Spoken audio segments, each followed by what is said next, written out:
प्रारब्ध के सभी दर्शकों को मेरा नमस्कार। स्वतंत्रता दिवस की बहुत बहुत बहुत शुभकामनाएं आप सबको। भारत स्वतंत्र कहा जाता है 1947 में हुआ, पर कई मायनों में नहीं हुआ। 2014 में थोड़ी और स्वतंत्रता पाई भारत ने।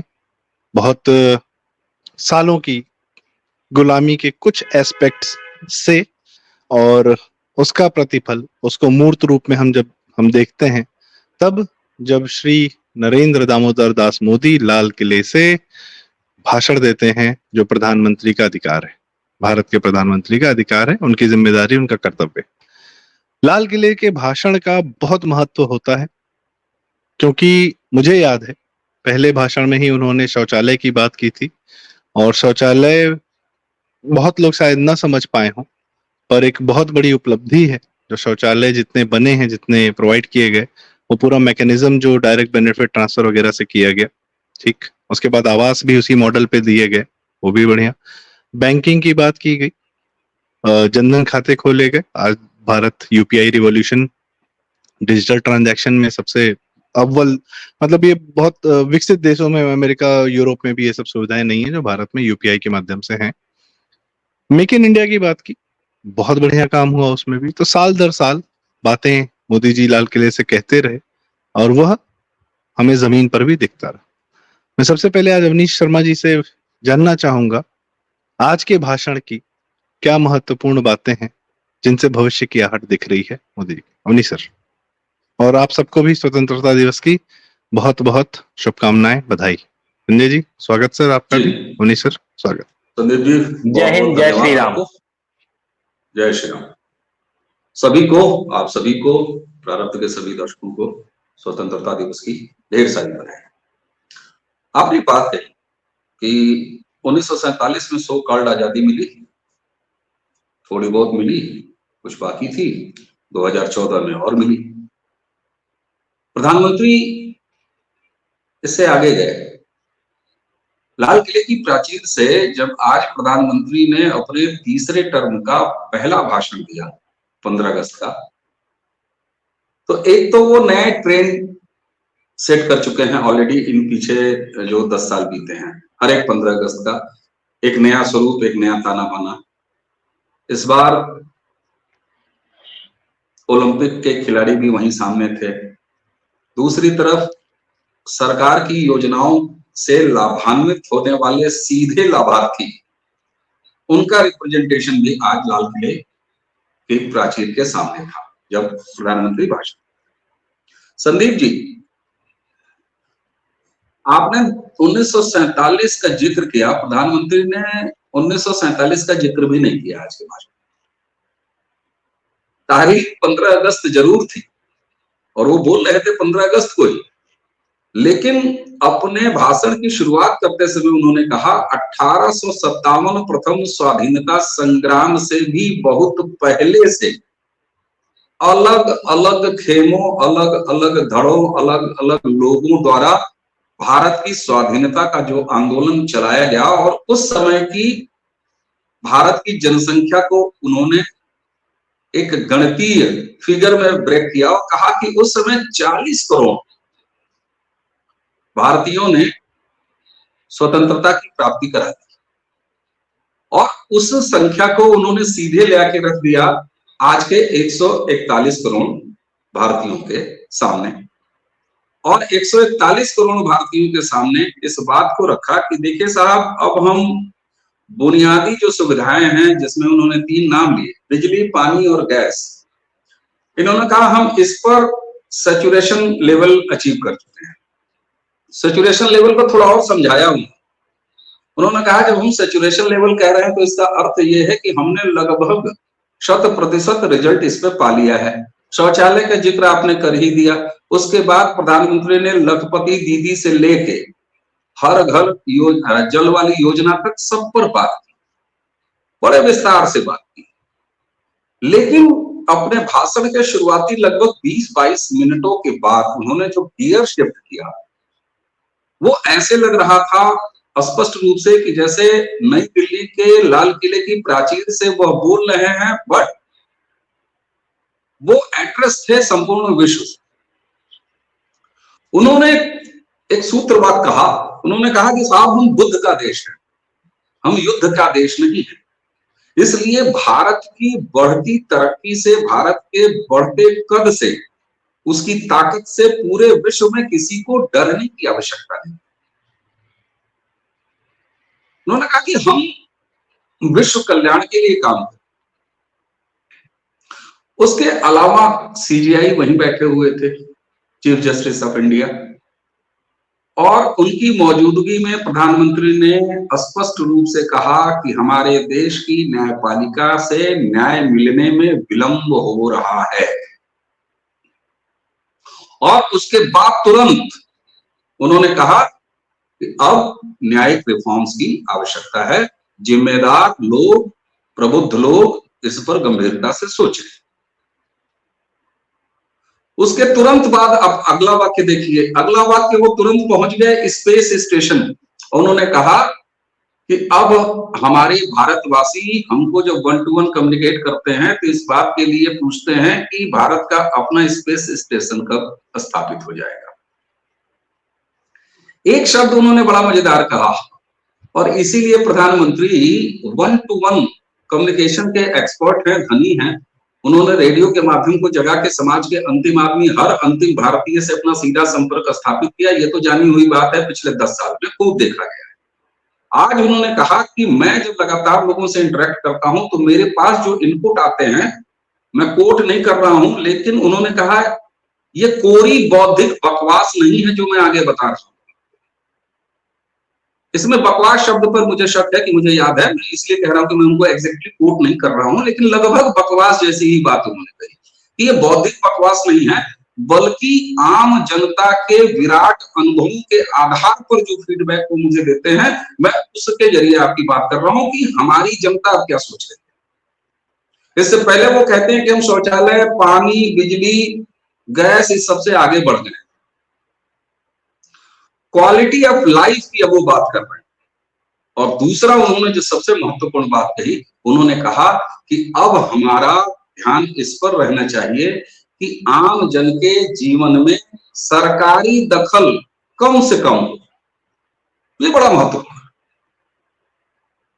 सरकारी दखल कम करने की बात करने के साथ ही वो ये भी कहते हैं साहब कि अब हमें ग्लोबल होना चाहिए। उसके तुरंत बाद वो कहते हैं कि हम ओलंपिक की मेजबानी करने के लिए तैयार हैं, इस दिशा में अपना काम कर रहे हैं। दिशा और गति, ये दो बेहद महत्वपूर्ण पैरामीटर्स थे आज के भाषण। तो जिस 15 अगस्त के भाषण को इस देश ने हमेशा कुछ लोक लुभावन वादे, अनाउंसमेंट के लिए आज से 10 साल पहले जाना जाता था, अब वहां से किस दिशा में, किस रफ्तार से भारत की गाड़ी चलेगी, इस बारे इसका मंच बना दिया है प्रधानमंत्री नरेंद्र मोदी ने अपने। ये नहीं है कि ये पहला, आप लगातार 2014 से उनका भाषण देखिए, जो कुछ भी वहां पर हो रहा है। और एक बड़ा महत्वपूर्ण बात उन्होंने कहा, फिर दोहराया, जो पिछले 15 अगस्त को कहा था, आर्थिक भ्रष्टाचार और परिवारवाद। इस बार उन्होंने और कड़े तेवर, और वो कड़ा तेवर मैं तो थोड़ी देर के लिए चौंक गया था जब उन्होंने ये कहा कि साहब जब कोई करप्शन में गिरफ्तार होता है या करप्शन में जब कोई आरोप लगता है तो मोटी मोटी बड़ी बड़ी खबरें बनती है, लेकिन जब उसका एग्जीक्यूशन होता है, जब उसको सजा हो जाती है किसी अपराध में, तो उसकी सजा का जिक्र नहीं होता और जनता तक ये बात नहीं पहुंच पाती है ज्यादातर कि अमुक अपराध करने वाले उस अपराधी को सजा हुई। उन्होंने कहा कि सजा अगर हो तो उसका जोर शोर से प्रचार होना चाहिए। सजा अगर मिली है तो जनता तक ये बात जानी चाहिए। और उन्होंने एक और बात की, डर का माहौल इस प्रचार से बनना चाहिए कि अगर फलाने अपराधी ने ये अपराध किया, उसको इसकी सजा मिली है, ताकि शेष लोग ऐसे अपराध करने से बचे। अब आ जाते हैं थोड़ा सा भावुक बातों पर, जो उन्होंने भावुक बातें कही, कुछ ऐतिहासिक बातें कही। मेरी संपूर्ण जानकारी में भारत के आजाद होने के बाद से न जाने कितने, मैं कैलकुलेट नहीं करने बैठा हूं पंडित नेहरू से लेकर आज तक, कि कितने प्रधानमंत्रियों ने 15 अगस्त की प्राचीर, लाल किले की प्राचीर से भाषण दिया, लेकिन संदीप जी, हिंदू शब्द पहली बार इस देश के इतिहास में इस देश के प्रधानमंत्री ने लाल किले की प्राचीर से बोला है, उच्चारण किया है। बहुत से लोग कह सकते हैं कि साहब ये उच्चारण से क्या हुआ, उन्होंने बांग्लादेश में हिंदुओं के ऊपर हो रहे अत्याचार के संदर्भ में ये बात कही, लेकिन मैं इसे लाल किले की प्राचीर से, वह भी 15 अगस्त को प्रधानमंत्री द्वारा कहा जाना, इसको छोटी बात नहीं मानी। फिर उन्होंने अपने सरकार के अगले एजेंडे के बारे में बता दिया, और लास्ट में उन्होंने कहा कि मैं तीसरी बार भी 3 गुनी ताकत से, 3 गुनी रफ्तार से अपने काम जारी रखूंगा। खैर ये तो ये चुनाव के समय भी कह चुके थे कि तीसरा वाला बड़ा घातक होगा। न्यायिक सुधार की बात उन्होंने कह दी, 1 नेशन 1 इलेक्शन सीधे सीधे कह दिया, और यूसीसी स्पष्ट रूप से कहा कि अब समय आ गया है कि एक देश और एक विधान, इसकी बात हुई। तो यही देखिए, जो हर एक प्रबुद्ध व्यक्ति, हर एक राष्ट्र चिंता से सरोकार रखने वाला व्यक्ति, उसके मन में अगर आप प्रायोरिटी की बात करें, लिस्ट बनाने की बात करें, तो 3 चीजें आती हैं, 1 नेशन 1 इलेक्शन, यूसीसी और न्यायिक सुधार। प्रधानमंत्री ने ये तीनों बातें लाल किले की प्राचीर से एक तरह से घोषणा कर दी कि इस तीसरे टर्म में ये तीनों काम वो करके दिखाएंगे। कुछ मजाहिया लहजे में उन्होंने 1 नेशन 1 इलेक्शन की जब बात की ना, तो थोड़े से प्रधानमंत्री जो चिमोटी भी काटते हैं ना संदीप, उन्होंने कहा कि बड़ा आसान होता है कि कोई भी सरकारी निर्णय हो, कोई भी सरकारी घोषणा हो, उसको चुनाव से जोड़ दिया जाता है। बोले अरे भाई, स्वाभाविक है, हर 3 महीने में जब कोई न कोई चुनाव देश में चल रहा होगा तो ये जोड़ा ही जाएगा।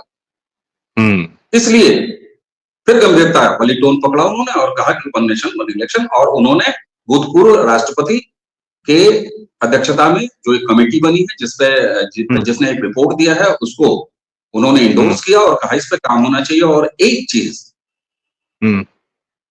जो बात उन्होंने कही, मुझे लगता है कि वो मैं आपके सामने तो जरूर बता दूं, क्योंकि उसको सुनने के बाद आपके चेहरे पर हल्की सी मुस्कुराहट जरूर आएगी। उन्होंने कहा, जब वो ये कह रहे थे कि अब ग्लोबल होने का समय आया, तो उन्होंने कहा हमारी मीडिया को भी ग्लोबल होने की आवश्यकता है। यस, अब इसकी मीमांसा कीजिए। ये वाला हम अपने लिए रखे थे सर, गलत बात। बाकी उन्होंने 2G का दिन याद दिलाया, 5G का वर्तमान याद दिलाया, 6G पे काम हो रहा है ये बताया, design in India, make in India से आगे बढ़ते हुए उन्होंने डिजाइन इंडिया की बात करी।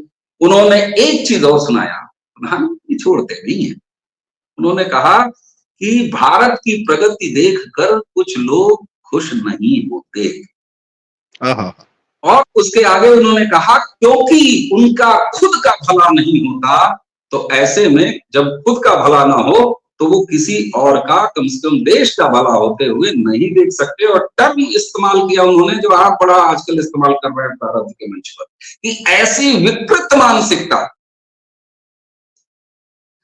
ऐसे विकृत मानसिकता के लोगों से देश को, समाज को परहेज करना चाहिए।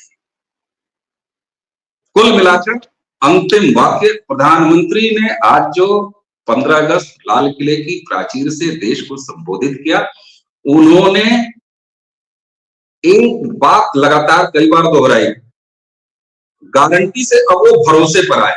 इलेक्शन वाले नरेंद्र मोदी गारंटी की बात कर रहे थे, इस बार उन्होंने भरोसा, उन्होंने कहा ये भरोसा तब कायम होता है जब हम इतना काम करके दे देते हैं, जो यहां से कहा जाता है वो काम पूरा हो जाता है, भरोसा तब आता है। और उस पर तो लंबी फेहरिस्त है साहब, क्या क्या वो गिना डाले। यह भाषण अब नेक्स्ट लेवल शूट करने का था। 10 सालों में उन्होंने कहा आवश्यकताओं की पूर्ति में हम कर चुके हैं, अब हमें ग्लोबल जाना है। और खुद के ग्लोबल जाने के फेर में उन्होंने कहा मीडिया तुम भी ग्लोबल चलो, प्रारब्ध तुम भी ग्लोबल चलो, रंजय जी आप भी ग्लोबल चलो, अवनीश तुम भी ग्लोबल चलो, संदीप जी आप भी ग्लोबल चलिए। कुछ लोगों को उन्होंने विकृत के कुएं में ढकेल दिया।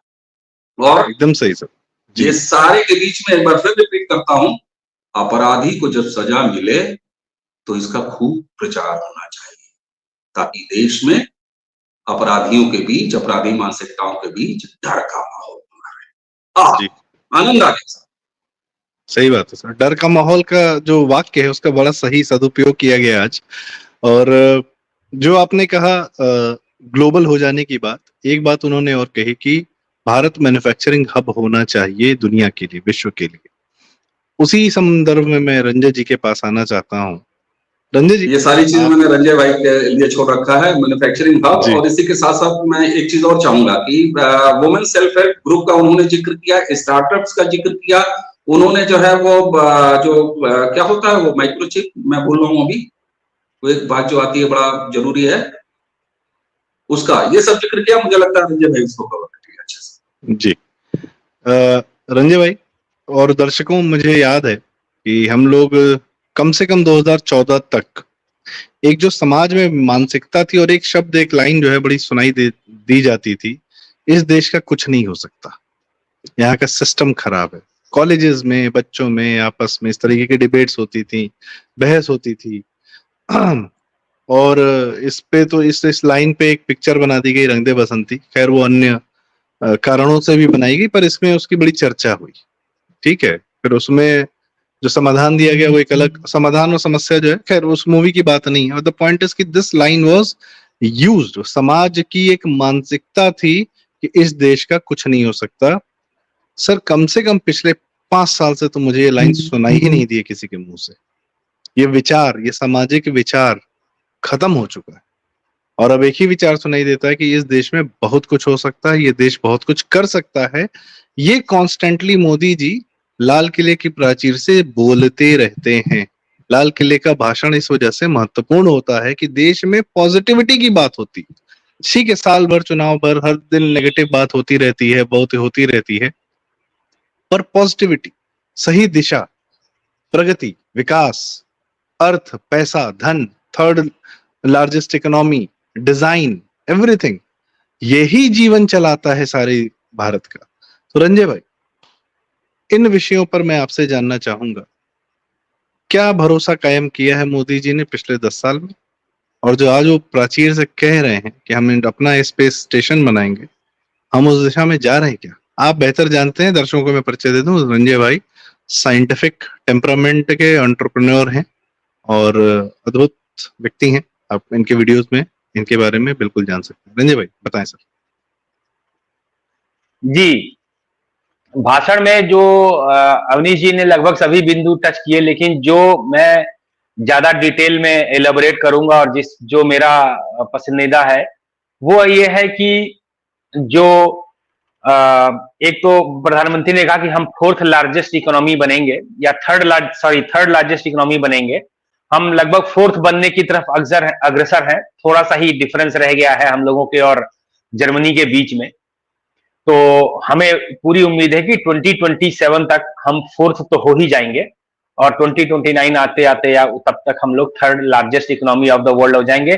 That is on platters, that is on wall writings, उसको कोई रोक नहीं सकता है। दर्शकों को यह भी मालूम होगा या देखिए, किस देश में संसार में सबसे ज्यादा मैन्युफैक्चरिंग होती है उसकी भी एक लिस्ट होती है। तो हम वर्ल्ड के fourth largest manufacturer country already बन चुके हैं। हमारे से आगे अभी अमेरिका, चीन और जापान है। हम साउथ कोरिया, जर्मनी, फ्रांस जैसे मैन्युफैक्चरिंग कंट्रीज को पीछे छोड़ के हम फोर्थ लार्जेस्ट मैन्युफैक्चरिंग कंट्री हैं, जो कि हमने अभी जस्ट शायद 1 महीने पहले ही इस को अचीव किया है। दूसरा चीज यह है कि हमारे दर्शकों को ये बता दें कि जब से ये 2015 या 2016 के जो प्रधानमंत्री जी के भाषण में जब ये मेक इन इंडिया का जब एक कॉल की गई, उसके बाद से भारत में बहुत ज्यादा विदेशी इन्वेस्टमेंट हुआ, जिसमें बाहर की जो कंपनियां हैं उन्होंने भारत में बहुत मैन्युफैक्चरिंग सेटअप्स लगाए। और बाहर की कंपनी अगर आपके देश में मैन्युफैक्चरिंग सेटअप लगाती है तो वो एक अलग बात होती है, लेकिन आपकी खुद की देश की जो कंपनियां हैं वो अलग अलग अनटच सेक्टर में जाकर के अगर वो अपना मैन्युफैक्चरिंग स्टार्ट करती हैं और वो उत्पाद भारत में बनते हैं, तो एक हमारा एडेड एडवांटेज है। एक हमारा जो अपने पैरों पे खड़े होने का जो एक सपना था वो पूरा होते दिखता है। प्लस हम जो चीज यहाँ पे मैन्युफैक्चर करेंगे उस मैन्युफैक्चर्ड प्रोडक्ट का वो हम एक्सपोर्ट करें, उस चीज को जब हम अपने दूसरे देश को भेजते हैं तो इसका मतलब कि सही मायने में भारत की ये कंपनियां मल्टीनेशनल कंपनियां बनने की ओर अग्रसर है, जो कि बन रही हैं। नेक्स्ट जो स्टार्टअप कल्चर आया उसके बाद में, वो इतना ज्यादा हमारे देश में आगे बढ़ा कि अब आप रोजगार की अगर बात करते हैं तो 3 टाइप के रोजगार हो सकते हैं आप, या 4 टाइप के रोजगार मान के चलिए। तो एक लेबर क्लास हो गई, एक ब्लू कॉलर जॉब हो गई, एक व्हाइट कॉलर जॉब हो गई, एक आपका सरकारी जॉब हो गई।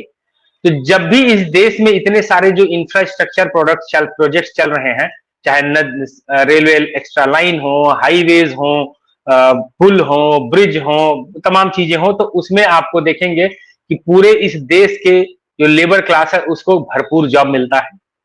जब भी कोई कंपनी इस देश में सैमसंग या एप्पल या गूगल पिक्सल जब अपना इलेक्ट्रॉनिक मैन्युफैक्चरिंग या असेंबलिंग का सेंटर ही बनाती है, तो जो यहाँ के जो इंजीनियर्स हैं, they get their job, blue collar job की भी भरपूर होती है। जब ये कंपनियां आती हैं तो इस कंपनी में जब एक स्टेप ऊपर जाते हैं कि उनको एक लीड मैनेजर चाहिए जो इन चीजों को मैनेज कर सकें, वो ब्लू व्हाइट कलर जॉब भी ये देश भरपूर मात्रा में प्रोवाइड कर रहा है। और गवर्नमेंट जॉब में जो रेगुलर जॉब होती है वो तो है ही। सो सही मायने हम देखा जाए तो एक जो जॉब पोजीशन है, जॉब है, वो बढ़ ही रहा है और बढ़ता ही जा रहा है हर साल में। अब उसमें काम करने वाले लोग कितने हैं और वहां पे जाकर के काम करने, उसका फायदा उठाने वाले कितने हैं, वो उस देश के नागरिक के ऊपर में डिपेंड करता है। तो अगर हम आज 4th लार्जेस्ट मैन्युफैक्चरर हैं, जब हम 3rd लार्जेस्ट मैन्युफैक्चरर बनने की ओर अग्रसर हो जाएंगे या बन जाएंगे और 3rd लार्जेस्ट इकोनॉमी बन जाएंगे, तो आप समझ सकते हैं कि देश का कितना फायदा होगा इकोनॉमिकली और लोगों का कितना फायदा होगा। नेक्स्ट चीज आती है जो स्वास्थ्य सेक्टर में हमारे प्रधानमंत्री जी ने बात किया कि 75,000 नए जो है वो सीट्स बढ़ाई जाएंगी। 75,000 सीट्स बढ़ाने का मतलब ये नहीं होता है कि अगर किसी सेशन में अगर किसी क्लास में 150 बच्चे पढ़ रहे हैं तो चलो उसमें और बच्चों को एडमिशन दे दो। ऐसा पॉसिबल ही नहीं है कि क्लास में 150 बच्चों को 300 कर दो। तो जाहिर सी बात है कि जब ये होगा तो हमारा मेडिकल इंफ्रास्ट्रक्चर बढ़ेगा, क्लासरूम्स बढ़ेंगे, नंबर ऑफ मेडिकल कॉलेजेस बढ़ेंगे, नंबर ऑफ फैकल्टीज बढ़ेंगे, नंबर ऑफ रिसर्च लैब्स बढ़ेंगे। जो काउंसिल ऑफ मेडिकल रिसर्च है, ICMR जिसको बोलते हैं, उनको अपने रिसर्च एंड डेवलपमेंट में और हायर लाना पड़ेगा। प्रधानमंत्री ने जो डिजाइन इंडिया की बात किया, वो सीधे सीधे आह्वान है कि research and development of India should grow. Research और डेवलपमेंट जब यहाँ पे होगा तो इसका मतलब कि जब आप कोई भी चीज आप बना रहे हैं, कोई भी प्रोडक्ट आप बना रहे हैं, उस प्रोडक्ट को बनाने के लिए उसकी डिजाइन चाहिए, उसका आर्किटेक्चर चाहिए। सेमीकंडक्टर में जाते हैं तो आपको IC या चिप बनाने का जो आर्किटेक्चर चाहिए, उसकी नो हाउ आपको चाहिए। वो नो हाउ वो R&D देश में आनी चाहिए। आप उसकी असेंबली तो कर सकते हैं, अगर कोई आपको ऑलरेडी डिजाइन बना के दे दे तो कर सकते हैं, लेकिन जब आप यहाँ पे ही R&D करते हैं तो आप अलग अलग उत्पाद की का जो है एक अपने ही देश में उसका नए डिजाइन से, नए सिरे से, नई टेक्नोलॉजी से, नए फीचर से उसको बनाने की कोशिश करते हैं। दर्शकों को एक बात मैं और बता दूं कि हम लोग आजकल बैटरीज की पे जो बात कर रहे हैं, लिथियम आयन बैटरीज या सोडियम आयन बैटरीज की बात कर रहे हैं, अब से जस्ट 1 साल या 1.5 साल पहले की बात है कि हमारे पास लिथियम की बैटरी बनाने के लिए जो भी हमारे पास सामान होता था, मैक्सिमम टू मैक्सिमम हम हमारे देश में क्या करते थे, हम एक पाउच में, एक सेल में वो लिथियम आयन के जो इलेक्ट्रोड्स होते हैं और जो उसके जो केमिकल्स होते हैं, इलेक्ट्रोलाइट्स को बोला जाता है, उसको पंच करके हम असेंबल कर दिया करते थे। ये जी बैटरी कुछ कंपनियां भारत में ऐसी थी जो करती थी, और ये सारा का सारा जो प्रोडक्ट आता था 90% चाइना से आता था, वो आता था और यहाँ पे इसको असेंबल करके बैटरीज बना दिया करती थी। आज की डेट में दर्शकों को ये जान के खुशी होगी कि बैटरी बनाने के लिए जो इलेक्ट्रोलाइट्स बनते हैं वो भारत की कंपनियां भारत में मैन्युफैक्चर कर रही है। न सिर्फ मैन्युफैक्चर कर रही है कि भारत यहां से अमेरिका और यूरोप और जापान जैसे देशों को यहां से एक्सपोर्ट कर रहा है। इनफैक्ट मैं कुछ एक ऐसी कंपनी के साथ काम कर रहा हूं जिनके लिए हम लोग एक आने वाले समय में प्रोडक्शन लाइन डेवलप करने जा रहे हैं इलेक्ट्रोलाइट्स के लिए। वो कंपनी इवन चाइना को एक्सपोर्ट कर रही है। कुछ समय पहले उनके फैक्ट्री में कुछ चाइनीज डेलीगेशन आया था, उन्होंने विजिट किया और उन्होंने बताया कि हमको ये इलेक्ट्रोलाइट्स हमारे कंट्री में चाहिए। जाहिर सी बात है कि हमारे भारत देश में जो एक बड़ा राजस्थान में और जम्मू कश्मीर में और अन्य जगहों पे जो एक लिथियम के जो ओर्स मिले हैं, वो उसने बहुत बड़ा एक अपना रोल प्ले किया है। और जी। हम आने वाले समय में ना सिर्फ इनके एक प्रोड्यूसर बनेंगे, बल्कि प्रोड्यूसर कम ग्लोबल एक्सपोर्टर भी बनेंगे। तो भारत का जो इकोनॉमिक जो कंडीशन है, वो मैं आने वाले 3 वर्षों में, मेरा टाइमलाइन है कि 2028 मिड तक we will become the third largest manufacturing, third largest economy and the third largest exporter in this global economic scenario. तो हम जी। तो उस पे बात करते हैं, तो मेरे लिए ये एक सेटिस्फेक्शन की बात रही इस भाषण में। चलिए, बहुत अच्छी बात और बहुत डिटेल्ड में पॉजिटिव बातों को लेकर और भारत के बढ़ते अर्थतंत्र को लेकर, क्योंकि क्या है ना, ये हमारे लोगों को लगता है कि कहीं दूर एक फैक्ट्री बन जाएगी, वो एक्सपोर्ट करेगा, हमसे क्या। भाई साहब, है क्या कि हमारी जो अगली पीढ़ी है, वो उसको एक बेहतर करियर अपॉर्चुनिटीज, बेहतर अर्थतंत्र मिलेगा। वो सरकारी नौकरियों पर या अखिलेश यादव टाइप के जैसे लोगों के बेरोजगारी भत्ते पर निर्भर नहीं होगी हमारी अगली पीढ़ी। वो अपने लिए 5-10 करोड़, 50 करोड़, 100 करोड़ की कंपनीज बनाएगी, और वो माहौल, जो सुरक्षा दी गई है मोदी जी के कार्यकाल में, और जो इन्वेस्टमेंट आ रहे हैं, या जो जिस प्रकार से भारतीय व्यापारी यूपी में भी, योगी जी से पहले मोदी जी का एक तो बहुत बड़ा योगदान ये है कि एक से एक अद्भुत चीफ मिनिस्टर दिए हैं जिन्होंने प्रदेशों को सुधार दिया है। तो यूपी में जैसे अभी 75,000 मेडिकल सीट्स की बात की गई, तो यूपी में योगी जी ने, जहां योगी जी के 2017 से पहले मुझे लगता है 7 से 10 मेडिकल कॉलेज थे, उससे वो भी बहुत बुरी स्थिति में थे। आज 80 के 80 जिले में 2027 तक का लक्ष्य है कि 80 के 80 जिले में मेडिकल कॉलेजेस होंगे। इस समय 30 तो फंक्शनल है, ये मेरी जानकारी, 30-40 फंक्शनल। तो आप यह देखते हैं कि मेडिकल कॉलेजेस बढ़ेंगे। हाँ जी, जी रंजन जी। मैं इसमें एक थोड़ा सा, जो आपने स्टार्ट किया कि जब कोई कंपनी लगती है, तो उसके बारे में मैं दर्शकों को 2 मिनट में एक चीज समझा दूं। एग्जाम्पल के तौर पे मान लीजिए कि ये हम लोग लखनऊ में बैठे हैं, इसी लखनऊ में कोई एक फार्मा कंपनी लग जाती है एग्जाम्पल के तौर पे, या कोई एक केमिकल कंपनी लगती है जिसके अंदर में कोई चीज मैन्युफैक्चरिंग होती है।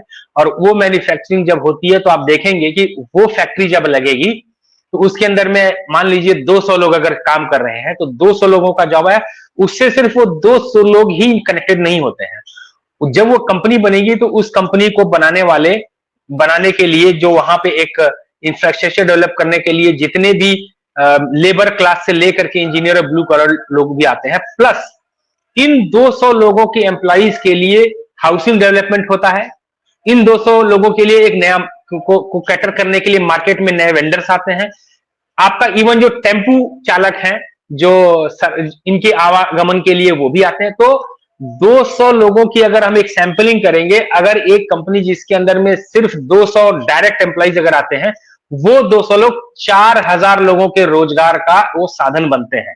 तो एक मैन्युफैक्चरिंग कंपनी आपके शहर में, आपके कस्बे में, आपके इलाके में, जिसमें 200 लोग काम करते हैं, उसमें 4000 लोगों को रोजगार, नियमित रोजगार और अपना व्यवसाय चलाने के लिए, अपने काम चलाने के लिए अपॉर्चुनिटी मिलती है। बात तो एक ये।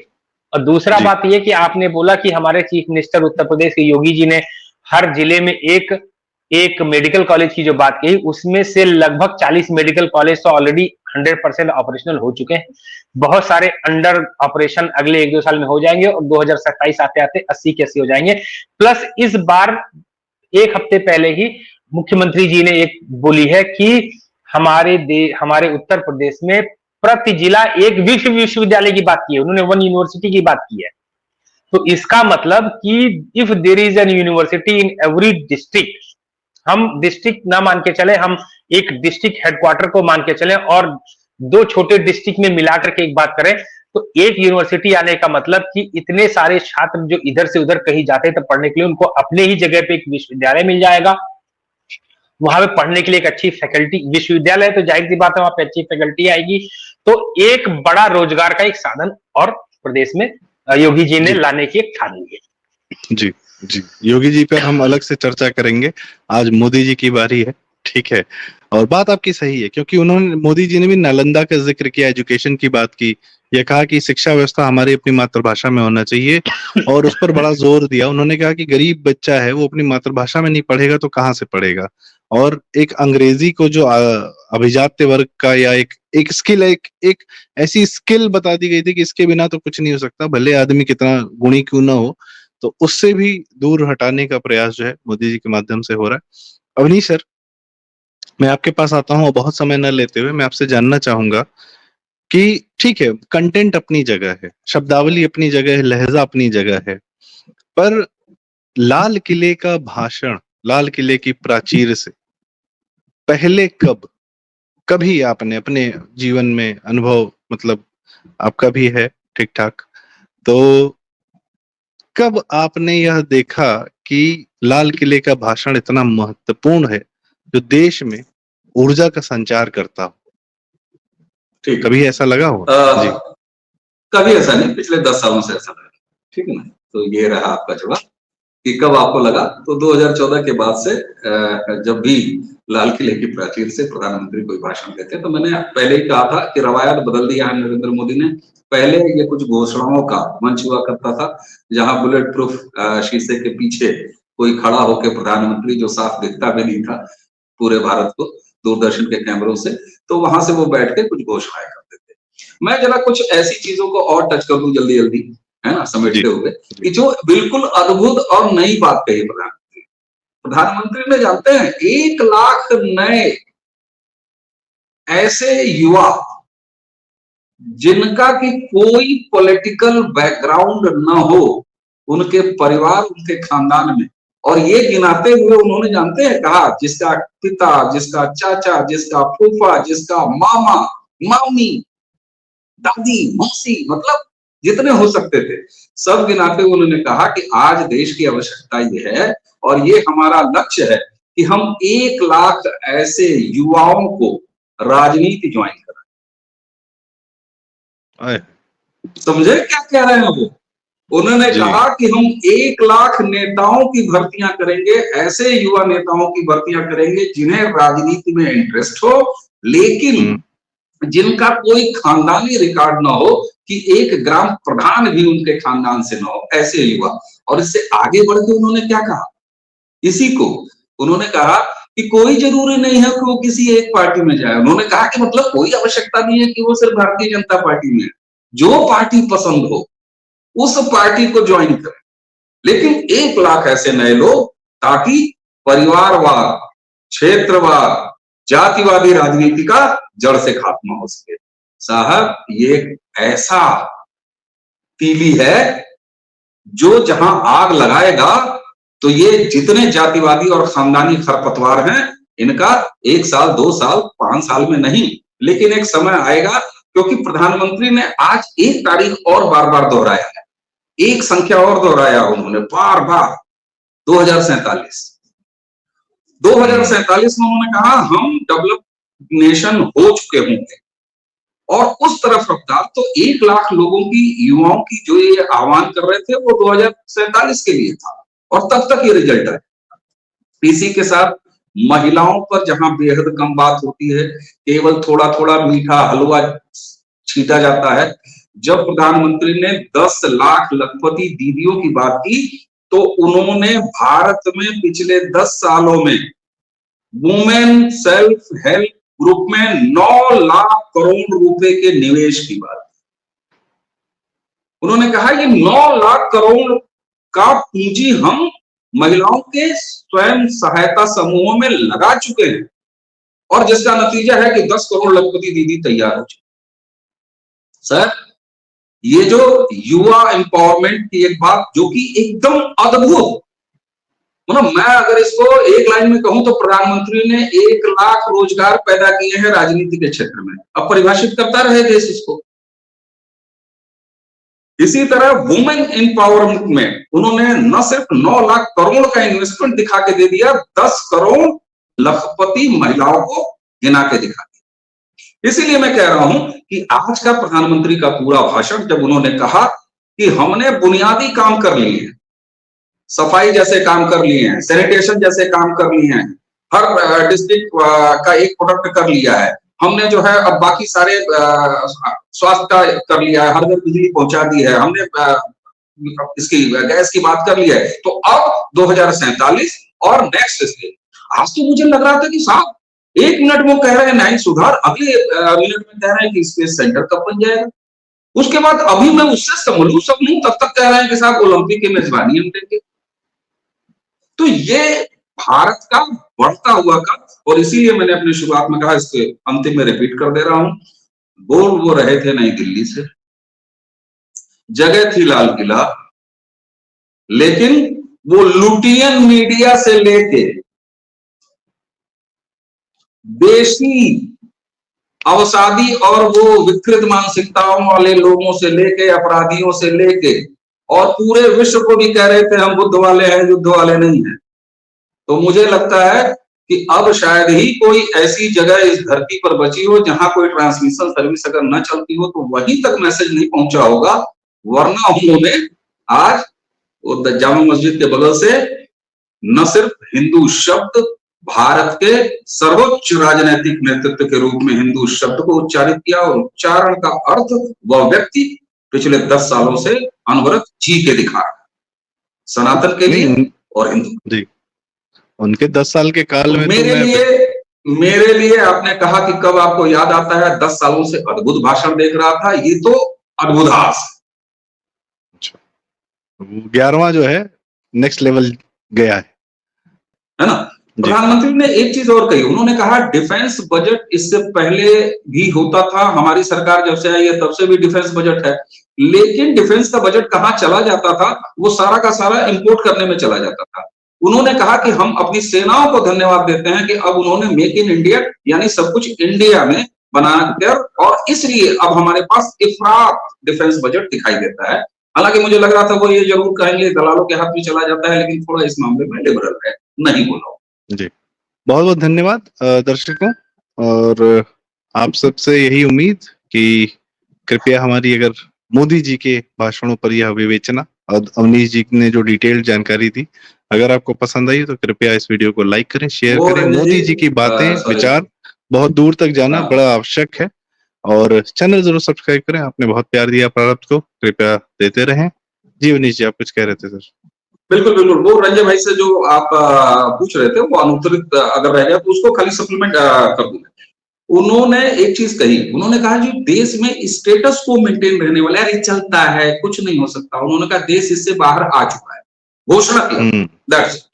जी जी, तो बड़ी अद्भुत है। आप भी सुने दर्शकों, वो भाषण में आपको क्या अच्छा लगा वो भी आप हमें कमेंट्स में हमें जरूर बताएं, और इसके साथ ही आपसे आज्ञा चाहते हैं। बहुत बहुत धन्यवाद, नमस्कार, प्रणाम, जय श्री राम, जय भारत, स्वतंत्रता दिवस की शुभकामनाएं। जय हो।